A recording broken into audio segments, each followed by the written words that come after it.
नमस्कार दोस्तों, स्वागत है आपका एक और नए वीडियो में। दोस्तों, क्या आपने कभी सोचा है कि जब हम जिम्मेदारी नहीं लेते तो हमारे कामों में क्या होता है? अक्सर हम अपनी क्षमताओं को कमजोर समझकर या डर और संदेह के चलते किसी चीज को करने से पीछे हट जाते हैं, बिना उसे आजमाने का मौका देने का। लेकिन क्या हम यह सोचते हैं कि ऐसे मौके पर हम कितना बड़ा मौका खो देते हैं? इस वीडियो में हम देखेंगे कि जब हम जिम्मेदारी से मुकर हैं तो हम स्वयं को अपने पूरे पोटेंशियल को पहचानने और प्राप्त करने का मौका बर्बाद करते हैं। जिम्मेदारी लेने के बजाय हम अपने कामों को अधूरा छोड़कर स्वयं को नकारने से बचते हैं और इससे हमारे जीवन में निरंतर संकोच और आत्मसंकट की भावना बनी रहती है। यह वीडियो आपको यह सिखाएगा कि जब हम खुद पर और अपनी क्षमताओं पर विश्वास करते हैं तो हम किसी भी चुनौती का सामना कर सकते हैं और कैसे हमारे कामों में चमत्कार हो सकता है। बिना किसी देरी के कहानी शुरू करते हैं। एक छोटा सा गांव था। उस गांव में एक व्यक्ति रहा करता था। उस व्यक्ति को भी यही तकलीफ थी। वह हमेशा खुद की क्षमताओं पर शक किया करता था। वह हमेशा दुविधा में रहता था। जो काम वह करता था वह काम उसे बिल्कुल भी पसंद नहीं था। वह तो उस काम को केवल मजबूरी में किया करता था ताकि उसका घर परिवार आसानी से चल सके, उन्हें 2 वक्त की रोटी मिल सके, उनका पेट भर सके। और वह हमेशा सपनों में ही खोया रहता कि किसी न किसी दिन उसे बहुत सारा धन मिल जाएगा और वह उस नगर का सबसे अमीर आदमी बन जाएगा। उसके पास वह सब कुछ होगा जो एक धनी व्यक्ति के पास होता है। सारी सुख सुविधाएं होंगी, उसके पास किसी चीज की कोई कमी न होगी। मन में यही ख्याल लिए वह हमेशा अपने भगवान की पूजा किया करता। वह हमेशा यही सोचा करता कि मेरे ईश्वर के आशीर्वाद से उसके जीवन में चमत्कार घटेगा और वह बहुत धनी व्यक्ति बन जाएगा। इसीलिए वह दिन रात सुबह शाम केवल अपने इष्ट की पूजा करता, उनकी भक्ति में खोया रहता।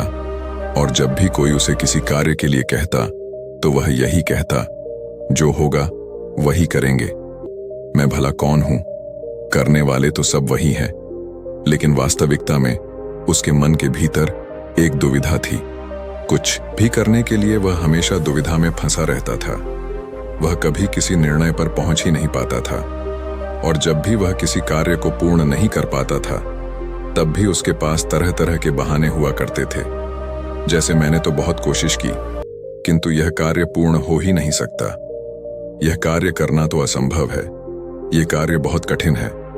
इस तरह की उसके पास कई तरह के बहाने थे जिससे वह खुद को समझा दिया करता। उसकी पत्नी और उसके घर वाले उसे ताना मारा करते, उसे तरह तरह की बातें सुनाया करते, लेकिन वह व्यक्ति कुछ करने का नाम ही नहीं लेता था। एक दिन उसकी पत्नी उस व्यक्ति से कहती है, अरे तुम कुछ करते क्यों नहीं? आखिर हमारा परिवार ऐसे कब तक चलेगा? तुम जो मजदूरी करके पैसे लाते हो उसमें घर का खर्च नहीं चल पाता। आखिर तुम कुछ और काम क्यों नहीं करते? इस पर वह व्यक्ति कहता है, जैसे मालिक की इच्छा वह जैसा रखना चाहेंगे हमें वैसे ही रहना होगा। मैं चाहे कितना भी प्रयास क्यों ना कर लूं, लेकिन मैं उससे अधिक धन नहीं कमा सकता जब तक कि मेरे मालिक ना चाहे। एक दिन उसका बच्चा बहुत बीमार पड़ गया और उसे अच्छे इलाज की आवश्यकता थी, लेकिन उस व्यक्ति के पास धन नहीं था। तभी उसकी पत्नी रोते हुए उस व्यक्ति के पास आई और कहने लगी, अरे जाइए ना, कुछ पैसों का बंदोबस्त कीजिए, ना हमारा बच्चा यूं ही मर जाएगा। इस पर व्यक्ति कहता है, अरे पगली, तू चिंता क्यों करती है? इससे कुछ नहीं होगा। मेरे ईश्वर मेरे साथ है और वह इसे बचा ही लेंगे। वह ऐसा कुछ नहीं होने देंगे। आखिर मैं उनकी इतनी पूजा करता हूँ, दिन रात उनकी आराधना करता, उनकी भक्ति करता हूँ, इसलिए हमारे बच्चे को कुछ नहीं होगा। तू चिंता मत कर। अपने पति की यह बात सुनकर उस व्यक्ति की पत्नी घर से बाहर निकली और उसने हर जगह हाथ पैर मारे, हर जगह लोगों से बात की, लोगों से धन मांगा, लोगों से मदद मांगी, लेकिन किसी ने उसकी मदद नहीं की। उसे कहीं से भी धन नहीं मिला और थक हार कर वह घर वापस आ गई। इधर वह व्यक्ति अपने ईश्वर के भजन गा रहा था, उनसे प्रार्थना कर रहा था कि वह उसके बच्चे को स्वस्थ कर दें। बच्चा पीड़ा के कारण लगातार रोए जा रहा था। उसकी पीड़ा असहनीय होती जा रही थी, जिस कारण उसका चीखना चिल्लाना और भी बढ़ता जा रहा था। काफी समय तक वह बच्चा चीखता चिल्लाता रहा, लेकिन उस व्यक्ति को तनिक भी फर्क नहीं पड़ा और अचानक उस बच्चे का चीखना चिल्लाना बिल्कुल शांत हो गया। जैसे ही उस बच्चे की आवाज बंद हुई, यह देखकर वह व्यक्ति सोचने लगा, कि लगता है मेरे प्रभु ने मेरे बच्चे को ठीक कर दिया। उसने प्रभु का धन्यवाद किया और कहा, मैं जानता था आप मेरे बच्चे को जरूर स्वस्थ कर देंगे। आखिर मैं आपकी इतनी पूजा करता हूँ, आपकी इतनी आराधना करता। मैं जानता था आप मेरा साथ कभी नहीं छोड़ेंगे। अपने बच्चे की आवाज ना आती हुई देख उसकी पत्नी उस बच्चे के पास पहुंची और जोर से चिल्लाकर उस बच्चे को उसने अपने गले से लगा लिया और जोर जोर से रोने लगी। तब जब उसने यह सब देखा तो उस व्यक्ति को यह एहसास हो चुका था कि उसके भगवान ने उस बच्चे को नहीं बचाया था, बल्कि अब उसका बच्चा इस दुनिया में नहीं रहा। और जब उसे एहसास हुआ तब उसे बहुत गहरा धक्का लगा। उसे यह समझ नहीं आ रहा था कि आखिर यह कैसे हो सकता है। वह तो अपने प्रभु की इतनी भक्ति करता है, इतनी आराधना करता है, फिर आखिर यह सब कैसे हो गया। उसके मन में ऐसे कई प्रकार के प्रश्न उत्पन्न हो रहे थे और उन प्रश्नों को लेकर वह यहाँ वहां भटकता रहा। और ऐसे ही कई दिन बीत गए। दिन के बाद हफ्ते और हफ्तों के बाद महीने बीत गए, लेकिन अब तक उसे उसके प्रश्नों का कोई उत्तर नहीं मिला था।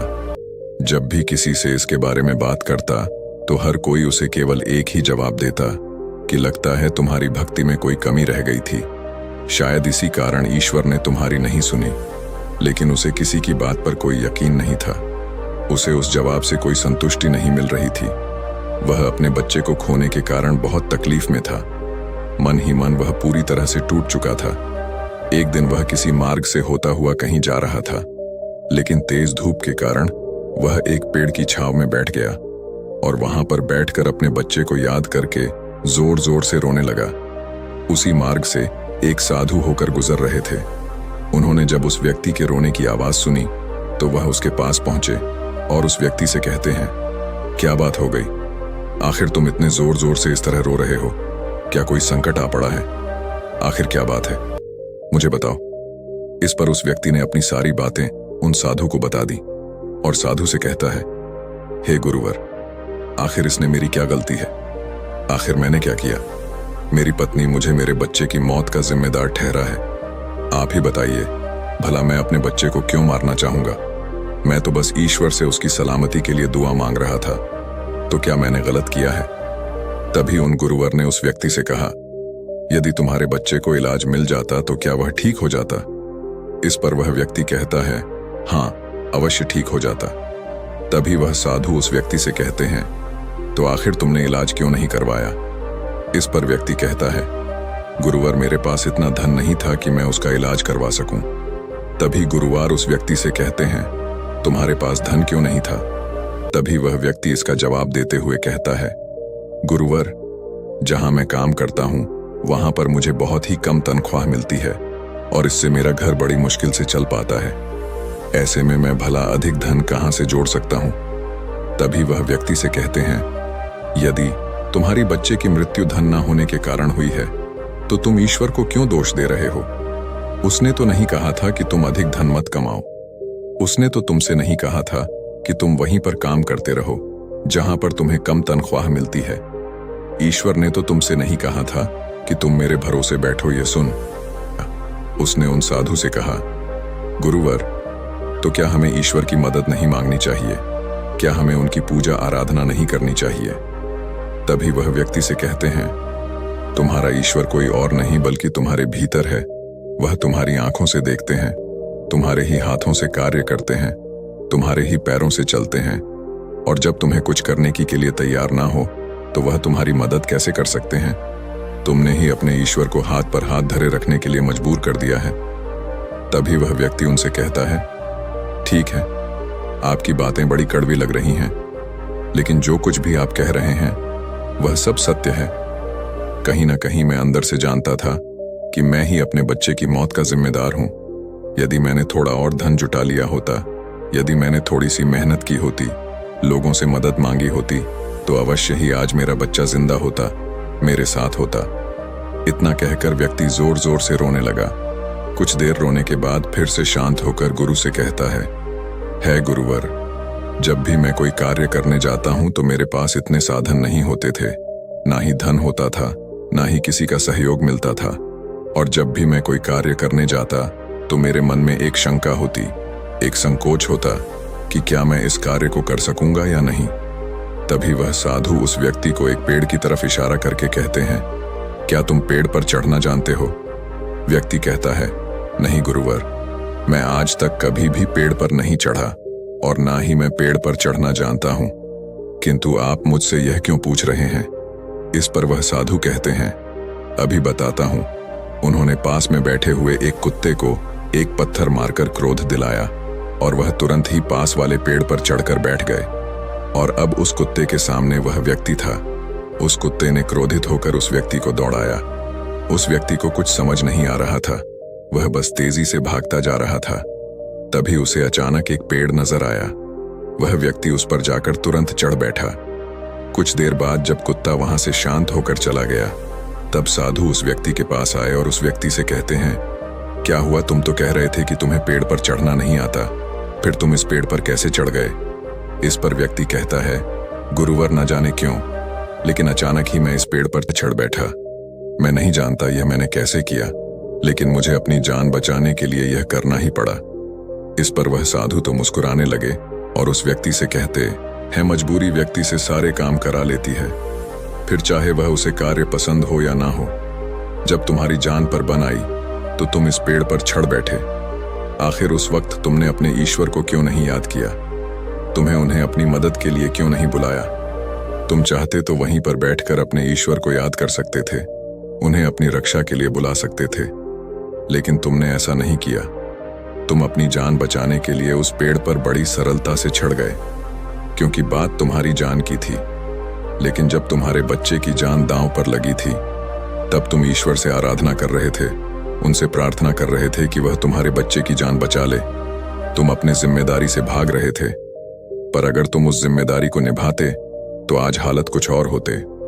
उन साधु की ऐसी कड़वी बातें सुनकर व्यक्ति मन ही मन और दुखी हो गया। वह जोर जोर से फूट फूट कर रोने लगा और कहता है, गुरुवर, आप सत्य कहते हैं, मैं ही अपने बच्चे की मौत का जिम्मेदार हूं। मुझे ऐसा नहीं करना चाहिए था, मुझे और अधिक धन जोड़ना चाहिए था। यदि मैंने ऐसा कर लिया होता तो मैं आज अपने बच्चे को बचा पाता, लेकिन अब क्या करूं? मुझे कुछ समझ नहीं आ रहा। इस पर साधु उस व्यक्ति से कहते हैं, जो हो गया उसे मिटाया नहीं जा सकता, किंतु जो होने वाला है उसे बनाया अवश्य जा सकता है। इसलिए अपने बहानों से ऊपर उठो, अपने संकोच को मन से मिटा दो और किसी भी कार्य को शुरू करने से पहले तुम्हारे मन में दुविधा उत्पन्न होती है, उसे पूरी तरह से समाप्त कर दो। फिर देखना, तुम जैसा चाहोगे वैसा ही होगा। तुम जो हासिल करना चाहोगे तुम उसे हासिल कर पाओगे। तुम्हारा मन मजबूत होने लगेगा। मैं दुविधा से ऊपर उठकर साफ और स्पष्ट तौर पर निर्णय ले सकता। उसके बाद से तुम्हारे मन को कभी किसी बहाने की जरूरत नहीं पड़ता। इस पर व्यक्ति उस हाथ से कहता है, किंतु हे गुरुवर, जब भी मैं कोई कार्य करने जाता हूं तो मेरा मन बहुत ही कमजोर पड़ जाता है। मैं बहुत घबरा जाता हूं। मैं अपने मन को मजबूत कैसे बनाऊं? क्या आप मुझे इसके लिए कोई उपाय बता सकते हैं? इस पर साधु कहते हैं, हाँ, मेरे पास इसका भी उपाय है। तभी व्यक्ति कहता है, गुरुवर, कौन सा उपाय मुझे बताइए। इतने में साधु ने उस व्यक्ति का हाथ पकड़ा और उसे एक नदी किनारे ले आए और उस व्यक्ति से पूछते हैं, क्या तुम्हें तैरना आता है? वह व्यक्ति थोड़ा घबराया, लेकिन उसने जैसे तैसे उन गुरु के इस बात का जवाब देते हुए कहा, हे गुरुवर, मुझे तैरना नहीं आता, लेकिन आप मुझसे क्यों पूछ रहे हैं? इस पर गुरु कहते हैं, अभी बताता हूं। इतना कहकर उन्होंने उस व्यक्ति को पीछे से धक्का दे दिया और वह व्यक्ति सीधा नदी में जा गिरा। वह नदी के पानी में हाथ पैर मार रहा था। मजबूरी व्यक्ति से सारे काम करा लेती है, फिर चाहे वह उसे कार्य पसंद हो या ना हो। जब तुम्हारी जान पर बन आई तो तुम इस पेड़ पर चढ़ बैठे। आखिर उस वक्त तुमने अपने ईश्वर को क्यों नहीं याद किया? तुम्हें उन्हें अपनी मदद के लिए क्यों नहीं बुलाया? तुम चाहते तो वहीं पर बैठकर अपने ईश्वर को याद कर सकते थे, उन्हें अपनी रक्षा के लिए बुला सकते थे, लेकिन तुमने ऐसा नहीं किया। तुम अपनी जान बचाने के लिए उस पेड़ पर बड़ी सरलता से चढ़ गए, क्योंकि बात तुम्हारी जान की थी। लेकिन जब तुम्हारे बच्चे की जान दांव पर लगी थी, तब तुम ईश्वर से आराधना कर रहे थे, उनसे प्रार्थना कर रहे थे कि वह तुम्हारे बच्चे की जान बचा ले। तुम अपनी जिम्मेदारी से भाग रहे थे, पर अगर तुम उस जिम्मेदारी को निभाते तो आज हालत कुछ और होते। उन साधु की ऐसी कड़वी बातें सुनकर व्यक्ति मन ही मन और दुखी हो गया। वह जोर जोर से फूट फूट कर रोने लगा और कहता है, गुरुवर, आप सत्य कहते हैं। मैं ही अपने बच्चे की मौत का जिम्मेदार हूं। मुझे ऐसा नहीं करना चाहिए था। मुझे और अधिक धन जोड़ना चाहिए था। यदि मैंने ऐसा कर लिया होता तो मैं आज अपने बच्चे को बचा पाता। लेकिन अब क्या करूं? मुझे कुछ समझ नहीं आ रहा। इस पर साधु उस व्यक्ति से कहते हैं, जो हो गया उसे मिटाया नहीं जा सकता, किंतु जो होने वाला है उसे बनाया अवश्य जा सकता है। इसलिए अपने बहानों से ऊपर उठो, अपने संकोच को मन से मिटा दो और किसी भी कार्य को शुरू करने से पहले तुम्हारे मन में दुविधा उत्पन्न होती है, उसे पूरी तरह से समाप्त कर दो। फिर देखना, तुम जैसा चाहोगे वैसा ही होगा।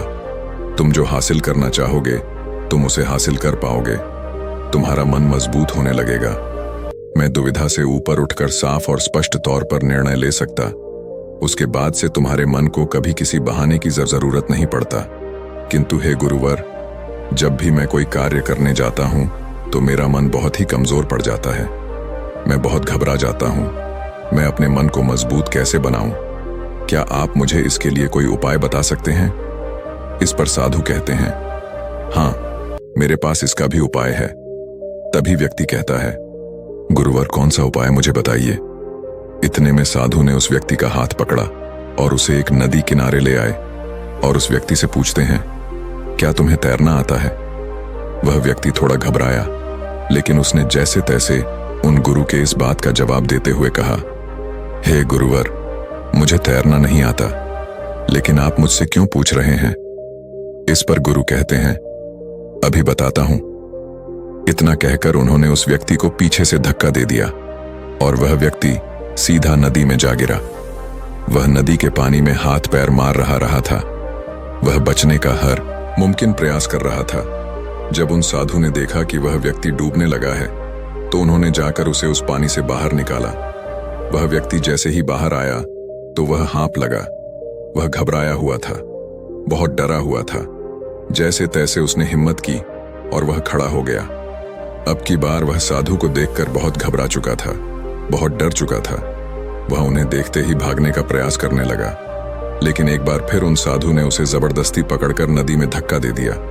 वह नदी में हाथ पैर मारने लगा ताकि कोई उसे बचा ले। वह जोर से चिल्लाने लगा, बचाओ, बचाओ, लेकिन आसपास कोई न था। उसकी मदद के लिए कोई नहीं आ रहा था। तभी साधु उस पानी में उतरे और उस व्यक्ति को जबरदस्ती पकड़कर सीधा खड़ा कर दिया। उस व्यक्ति ने पाया कि उस नदी में पानी केवल उसके कंधे तक ही आ रहा था। इस पर वह साधु उस व्यक्ति से कहते हैं, अब तुम मुझे यह बताओ कि आखिर तुम इतने कम गहरे पानी में किस तरह से डूबकर मर सकते हो? यदि तुम चाहते तो सीधे खड़े होकर इस परिस्थिति का सामना कर सकते थे और तुम्हें यह भी एहसास हो जाता कि इस नदी में पानी केवल तुम्हारे कंधे तक ही है और तुम्हें इस तरह से इतनी मेहनत करने की कोई आवश्यकता ना पड़ती। ना तुम घबराते और ना ही इस परिस्थिति से भागने का प्रयास करते। किंतु तुम्हें हमेशा से केवल एक डर का सामना किया है, और वह यह है कि यदि तुम नदी में गिरे और तुम्हें तैरना नहीं आता तो तुम्हारी मृत्यु निश्चित है। और यही कारण है कि तुम सही स्थिति का पता नहीं लगा पा रहे थे।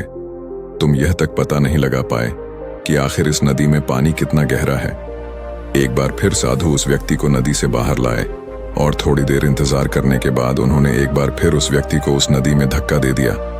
अब की बार उस व्यक्ति को उस स्थिति का पता चल चुका था। वह यह जानता था कि अब जैसे ही वह अपने आप को स्थिर कर लेगा, जैसे ही अपने आप को अपने पैरों पर खड़ा कर लेगा, यह पानी केवल उसके कंधों तक ही आएगा। और उसने बिल्कुल ऐसा ही किया। वह सीधा खड़ा हो गया। तभी साधु उस व्यक्ति से कहते हैं, क्या तुम्हें अब अपने मन को मजबूत करने का मंत्र मिल चुका है या नहीं?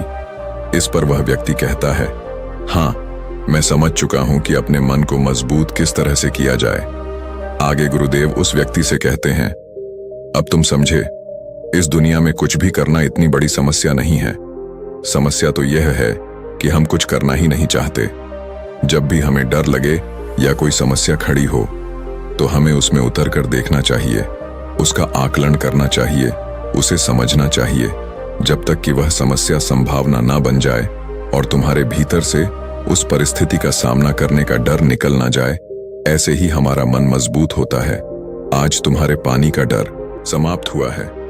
लेकिन वास्तविकता तो यह है कि तुम अब भी तैरना नहीं जानते, और जब तक तुम तैरना नहीं जान सकोगे तुम गहरे पानी में उतर नहीं सकोगे। इसलिए मेरी एक बात हमेशा याद रखना, इस संसार में ऐसा कुछ नहीं है जो तुम नहीं कर सकते। बस तुम्हें तुम्हारे साथ खड़े होना आवश्यक है, तुम्हें अपना साथ देना आवश्यक है। इसलिए अपने आप को धोखा देना बंद करो, अपने आप को दुविधा से बाहर निकालो, अपने आप पर संकोच करना बंद करो। अपनी शक्ति को पहचानो तो हर कार्य कर सकते हो जो तुम करना चाहते हो। यह सुन उस व्यक्ति को अपनी गलती का एहसास हो गया और उसने गुरु को प्रणाम किया और वापस अपने घर की ओर लौट गया। अब से वह हर रोज अपनी गलतियों को सुधारने में लग चुका था, अपने मन को मजबूत करने में लग चुका था। जब भी उसके सामने कोई परिस्थितियां थीं, इसका सामना करने में उसका मन घबराता, उसका मन डरता, तो वह उस परिस्थिति के सामने खड़ा हो जाता और उनका डट के सामने करता, अपनी जिम्मेदारियां निभाता, क्योंकि यही करते हैं जिम्मेदार लोग, डट के खड़े होते हैं। उसने अपने मन के संकोच को, अपनी दुविधाओं का त्याग कर दिया था और उसने अपना हाथ थाम लिया था। जिस भी कार्य में उसे डर लगता वह उस कार्य को जरूर करता है, जिससे उसका मन और भी अधिक मजबूत हो जाता। अब ना ही उसके मन में कोई संकोच होता था, ना ही वह किसी से किसी प्रकार के डर की बातें करता। हर परिस्थिति का सामना करने के लिए पूरी तरह से तैयार रहता और इसी प्रकार उसके मन का सारा डर खत्म हो चुका था और वह अपने जीवन में आगे बढ़ने के लिए पूरी तरह से तैयार था। अब वह जो कुछ भी चाहता था वह उसे हासिल करने में पूरी तरह से सक्षम था। दोस्तों, उम्मीद है कि आपने आज के इस वीडियो से जरूर कुछ ना कुछ सीखा होगा। अगर आपको हमारा वीडियो पसंद आता है तो लाइक कीजिए और हमारे जे कुमार मोटिवेशन चैनल को सब्सक्राइब कीजिए। धन्यवाद।